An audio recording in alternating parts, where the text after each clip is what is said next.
চট্টগ্রামে সাবেক প্রধানমন্ত্রী বেগম খালেদা জিয়ার ৮০তম জন্মবার্ষিকী উপলক্ষে খতমে কোরআন, দোয়া মাহফিল ও হাফেজ মাদ্রাসায় এতিম শিক্ষার্থীদের মাঝে খাবার বিতরণ করেছে মহানগর যুবদল।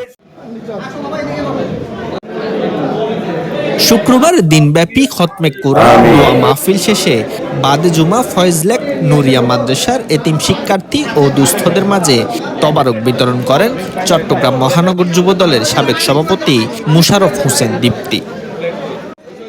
দীপ্তি নেতাকর্মীদের উদ্দেশ্যে বলেন, আমাদের গতানুগতিক রাজনৈতিক ধারা বের হয়ে শহীদ জিয়ার আদর্শের রাজনীতি করতে হবে। অন্যায়ের কাছে মাথা নত না করা, বেগম খালেদা জিয়ার সেই আদর্শ ধারণ করতে হবে। দান করেন, এই জাতির অভিভাবক হিসেবে আল্লাহ যেন কবুল করেন।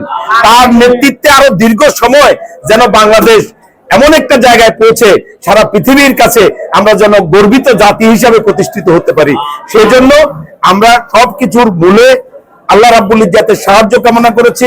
এখানে সকাল থেকে কোরআন খতম হয়েছে এবং এখানে এতিম ছাত্রছাত্রীদের মাঝে আমরা খাবার বিতরণ করছি।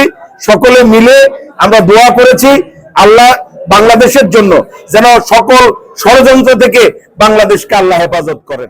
এতে উপস্থিত ছিলেন চট্টগ্রাম মহানগর যুবদলের বিভিন্ন পর্যায়ের নেতাকর্মী সহ থানা, ওয়ার্ড, যুবদল ও ছাত্রদলের নেতাকর্মীরা। বেগম খালেদা জিয়ার শারীরিক সুস্থতা ও দীর্ঘায়ু কামনায় মোনাজাত করা হয়।